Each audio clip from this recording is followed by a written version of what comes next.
Howard attempted to get up and follow Anita to tell her about his speech difficulties, but his bottom seemed to be firmly stuck to the carpet. Try as he might, he couldn't free his behind from the carpet. He waved his arms frantically at Anita, but other than smiling and nodding at him as she passed by, she ignored him. Suddenly Howard was seized by an intense thirst. Howard tried again to get up from the carpet and failed.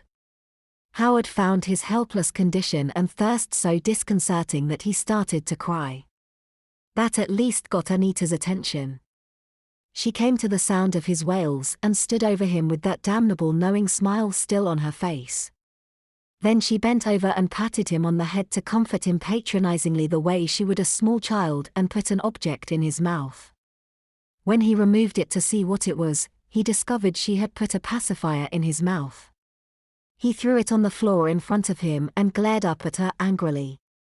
She smiled sweetly back and ignored the evil look he had bestowed upon her. As his thirst grew, he knew he had to get something to drink before he became dehydrated. When he waved his arms in a panic and pointed to his mouth to signal that he was thirsty, she reached behind herself and brought out a glass filled with a brown liquid. Howard reached for the glass gratefully only to find it was filled with chocolate milk. Despite his hatred of the sickly sweet stuff, Howard gulped it down in a single draught. As he drank, he became aware of a vaguely defined dark figure looming hugely over the two of them in the background. The thing had no particular outline, only a fuzzily defined semi-transparent boundary where the feeling of power exuded by its presence dropped by several orders of magnitude.